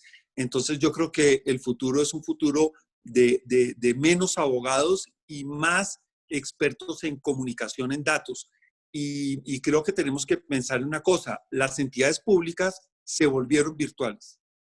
Esta crisis del COVID ha obligado a muchas entidades públicas a atender al ciudadano directamente, sin representantes, por correo electrónico y por plataformas. Entonces, por un lado decía yo que nuestra competencia es Google, pero por el otro lado, la competencia ahora es el Estado, porque el Estado necesita estar directamente con el ciudadano, quiere quitar la intermediación, los abogados pasamos a otro plano, tal vez más estratégico, pero muchos trámites ya se hacen sin abogado. Entonces tenemos que entender que el futuro va a ser un futuro en el cual el Estado va a estar más cercano al cliente y el cliente va a necesitar más un estratega, un asesor que sepa manejar esta incertidumbre de estos tiempos y la cantidad de datos que hay. Eso es lo que entendemos, pero los invito a ustedes más bien a dibujar cómo va a ser el futuro. Muy bien, Alberto. Creo que nos da tiempo para alguna más. Para Andrés, está de aquí. Andrés, ¿cuál ha sido el mayor reto de los clientes de edad superior a 50 años que pueden no tener aptitudes tecnológicas? El mayor reto. El unmute. Ahí sí. Es una buena pregunta y lo voy a ejemplificar. Recuerdo hace ya 5 años, cuando comencé con mi empresa, haber ido a visitar a un prestigioso gerente legal de empresas a ofrecer mi servicio. Recuerdo haber hablado probablemente 10 minutos, 15 minutos, contándole mi propuesta de valor. Y ese prestigioso gerente legal no tenía, o no era sobre 50, era un 65, casi 70 años. Obviamente me sentí muy incómodo porque fui sin corbata y la persona estaba vestida igual de elegante que mi querido Mark, ¿cierto? Entonces estaba yo obviamente muy incómodo frente al personaje en la mesa. Con toda una institucionalidad, por lo demás, una empresa muy tradicional, ¿cierto? Con enchapados en madera, siempre me río de los enchapados en madera, pese a que me gustan igual, pero estuve enfrentado a esta persona conversando y contándole lo que era Alstom, lo que era mi empresa. Y termino de hablar después de 10 minutos o 15 minutos. Obviamente aprendí a que en las siguientes reuniones iba a escuchar primero y no hablar. Y el segundo aprendizaje fue que esa persona, al terminar, me dice, muchacho, obviamente yo era bastante inferior en edad, así que tenía toda la autoridad para poder decirlo, muchacho, no entendí nada de lo que usted me está diciendo. Y me podría explicar con peras y manzanas qué es lo que usted hace. Y cuando recibí esa respuesta, el aprendizaje fue inmediato. Y me di cuenta de que obviamente estábamos hablando de que la propuesta de valor que nosotros estábamos trayendo a la mesa, que parece muy lógica y muy obvia, no era tan lógica y tan obvia. Y que esa educación iba a ser necesaria, pero sobre todo que íbamos a tener que tener la capacidad de realmente, con peras y manzanas, explicar qué es lo que hacían. Y eso yo te diría que no está excluido o limitado por la edad. Me he enfrentado con gerentes legales bastante más jóvenes que he vivido situaciones no similares, porque después de eso obviamente hubo varios aprendizajes y corregí mi forma de hablar en esas reuniones, pero sí me di cuenta de que iban a existir aquellos que estuviesen interesados en lo que nosotros hacíamos y aquellos que simplemente no lo iban a hacer.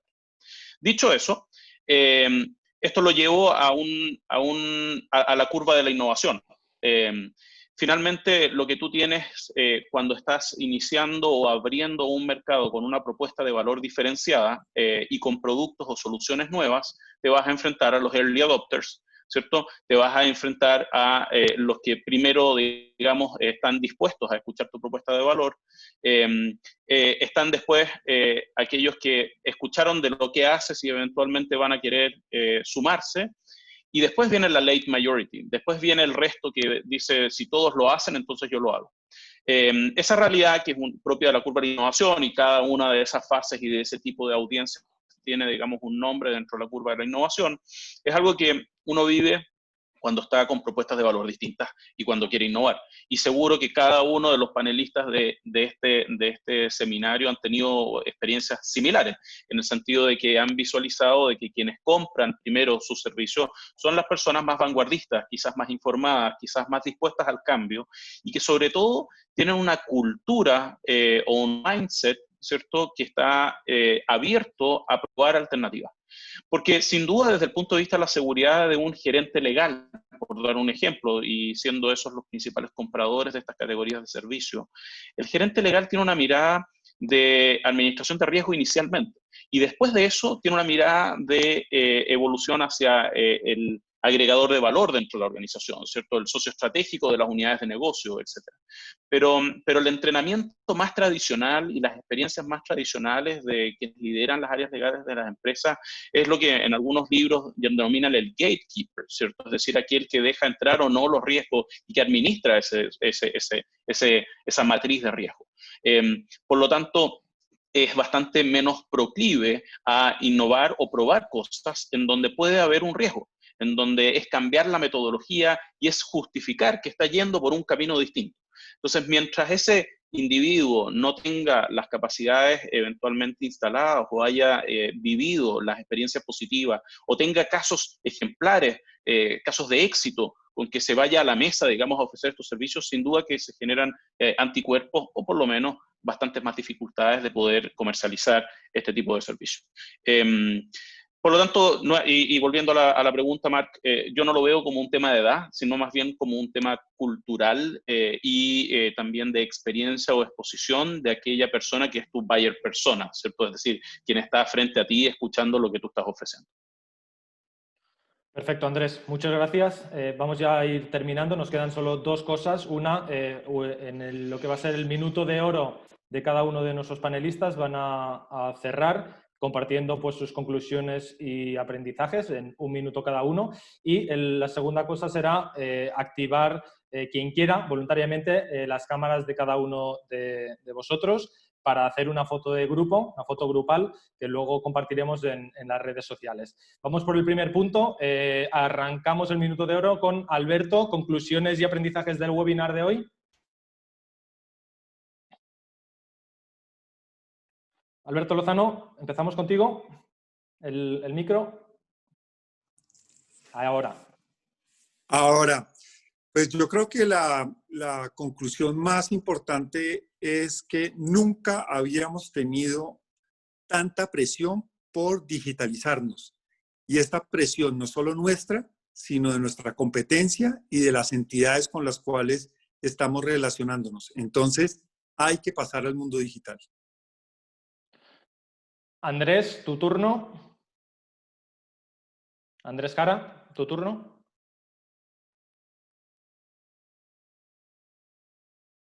Gracias, ahí sí. Gracias, Marc. El aprendizaje es que existen muchas personas, y eso lo comprueba este panel, que están interesados por esta nueva era.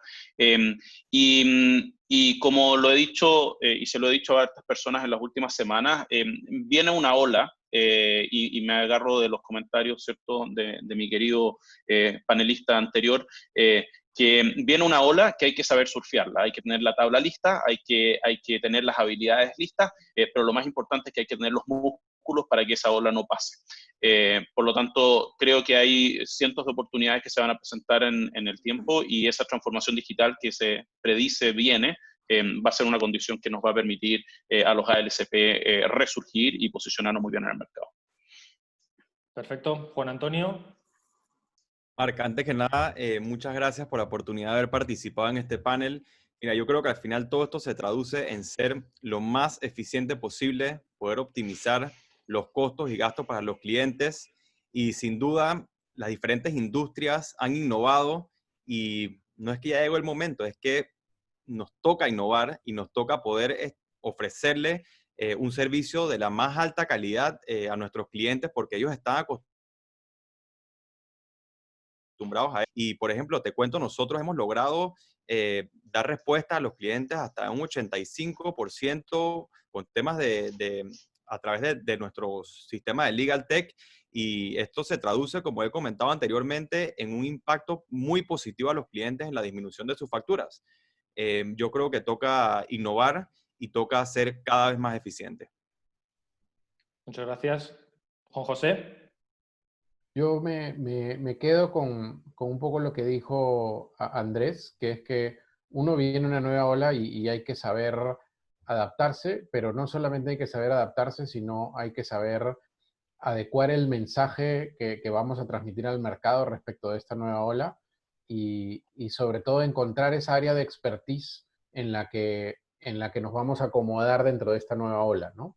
Eso para mí es lo más importante dentro de este nuevo, o de esta nueva forma de prestar servicio, encontrar el expertise sobre cualquier otra cosa. Perfecto. Silvia, tu turno. ¿Me escucháis? Sí. Sí. Bueno, yo creo que de todas las ideas que hemos compartido hoy, bueno, yo creo que resulta evidente que el sector legal está en un proceso de cambio, y que si bien ese cambio ahora mismo está en pleno auge, en pleno boom, creo que es importante destacar que ese cambio se ha iniciado tiempo atrás, que lo que estamos viviendo hoy es el resultado de una transformación que se viene iniciando desde hace tiempo. Y creo que el cambio pasa por la implementación de más tecnología, pero también por un cambio de mentalidad, por un cambio de método que nos tiene que llevar a industrializar determinadas tareas de nuestra profesión sin perder ese toque artesano que como abogados nos permite ofrecer soluciones a medida. Así que yo creo que se trata de un equilibrio muy delicado que debemos intentar mantener precisamente para lograr pues, la máxima eficiencia sin perder esa excelencia técnica. Yo creo que es muy importante transmitir que esa idea, ¿no? Que innovar implica conjugar tanto tecnología como método. Y la verdad es compartir ideas con ponentes de tantos países distintos y ver que el mercado legal está cambiando, la verdad es que es francamente ilusionante porque creo que augura un excelente crecimiento al sector y sin duda pues, va a consolidarlo de manera definitiva, con lo cual, buenas noticias. Perfecto, muchas gracias Silvia.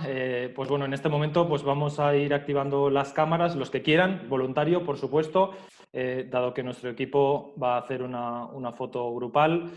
También trasladaros que vamos a subir lo que es la grabación del webinar a nuestra página web, a jericoassociates.com. Va a quedar ahí subido para que lo puedan descargar.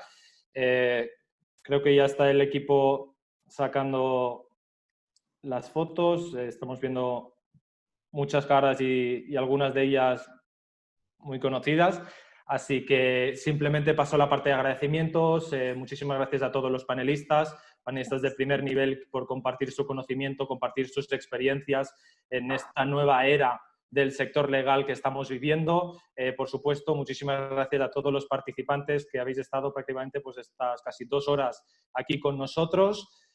Así que en breve esperemos seguir trabajando en nuevos webinars, nuevas iniciativas para ir comentando y trasladando novedades del sector legal. Así que muchísimas gracias a todos y que terminéis de pasar un muy buen día. Muchísimas gracias, Marc. Gracias. Gracias, Marc. Gracias. Hasta luego a Chao. todos. Hasta luego a todos. Chao.